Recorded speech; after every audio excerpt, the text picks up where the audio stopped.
What's going on, guys? You're here back again with another video. Today we are reacting to some more Fire Force, and we're in chapter 210 titled Event. I'm just gonna hop right into it. I'm excited. It looks like things are about to heat up, no pun intended, but let's get right into it. Scoop! Shinra! What are you doing here? I gotta tell you the ordeal I had getting to Tokyo. First, I had to find my way from the oasis to Jingwingdao. But this surviving infernal dog keep hounding me. Then I just thought I was a goner. Inspiration struck. Excuse me. I do my best work underground. So as I remembered, I barreled straight down. But that blasted dog wouldn't give up. He kept digging my tunnel, and it kept following me. I wasn't getting anywhere, and the fact anybody was losing this fight, it was me. The Infernal Howl was waiting for me to get tired so it could dig me up and kill me. Talk about formidable opponent. This was a battle of wills. I could see the outcome. I could see the outcome. I was digging through the earth, and he was just walking on it. Obviously, I was going to wear it out first. I had to do something. He was going. I had to do something. He was going to get me if I was underground. I was in real trouble. If I was going to fight, I had to do it fast while I still had the strength. And that's when I unleashed the attack I dazzled you with moments ago. Lucien Moak. Allow me to explain. Lucien Moak.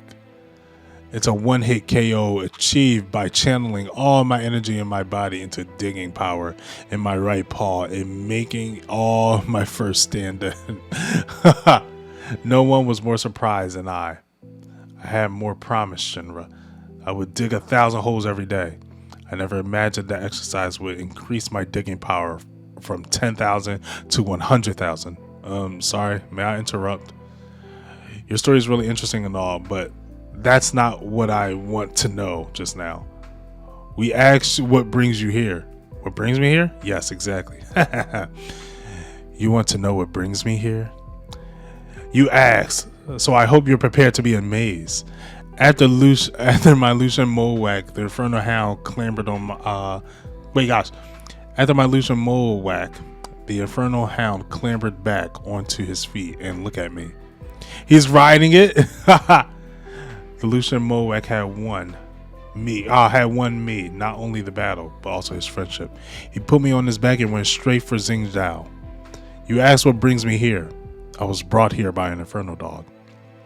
Shira got the right face.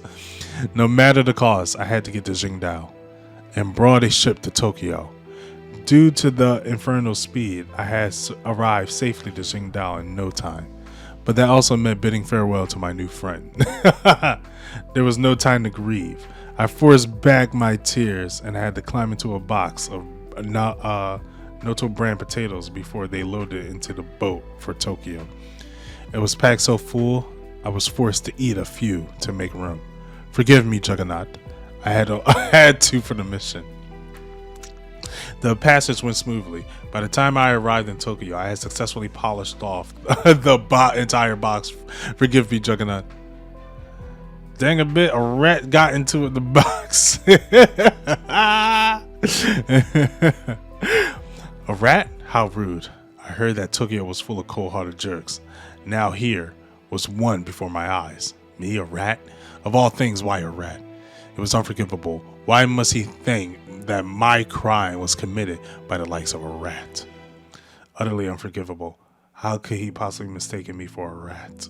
And he's looking in the mirror. When I looked in the mirror, what I saw was neither a mole nor a rat. It was a potato. Neo Night Shot! What was that for? Well done, Arthur. It was a little heavy-handed, but I'm glad you stopped him. You can't go around eating other... Oh, gosh. My author verse. You can't go around eating other people's potatoes without asking them.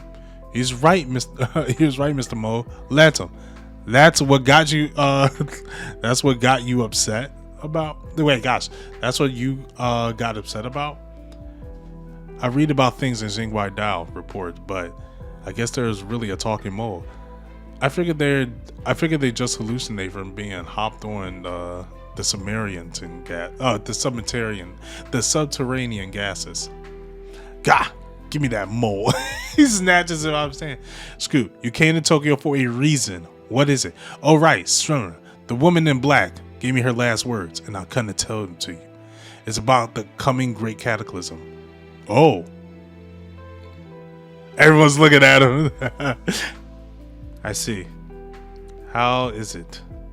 Oh my god, I see how it is. You didn't want to listen to my heroic exploits, but now you're all ears. Just talk! So you want to know about the great cataclysm? Fine. That is why I'm here after all. The woman in black said the great cataclysm was just around the corner. And unlike last time, they have all the pillars and pie. The numbers we saw in Zhengquan Dao were pie. And according to Kathy Hibana's reports, the pillars of the Covenant basement were arranged into a circle too. Are you saying that these two facts are indeed relevant to start another cataclysm? She said that one of the reasons the last cataclysm failed is that they hadn't decoded pi. That's why the evangelist imparted some wisdom to humanity to help it rise its cultural level, so that it could eventually decode pi. I had thought about that too. My ancestors created Amaterasu and left a key. This is just a theory, but if Amaterasu and pi are connected, then maybe the key they left was a secret to decoding pi. So they couldn't decode pi last time, but this time Vulcan ancestors did it for them, which means they have everything they need to start the next cataclysm. Our world will unite with Adola and the planet will be burned to cinders.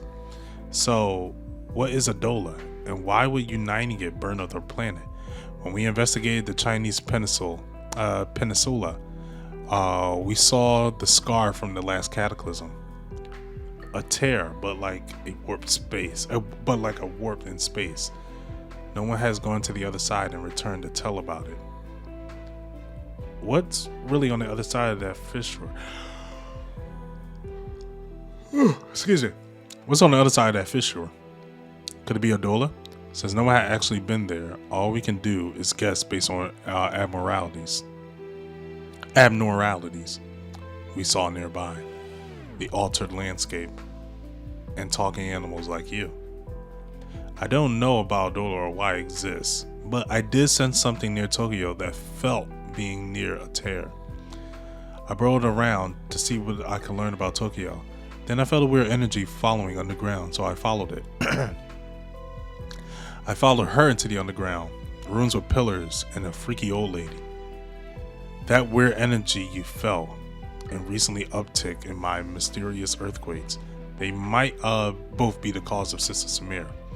Those goons are planning to start something with those earthquakes. Uh-oh, yup. Kaboom. Another earthquake. It's a big one. There it is again. This shaking is not natural. The sea is getting rough. Be careful. Hey, look!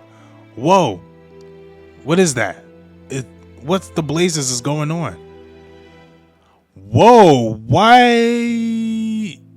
What is that? Is that like the earth lifted from the water? Okay, there's no answer. No answer yet.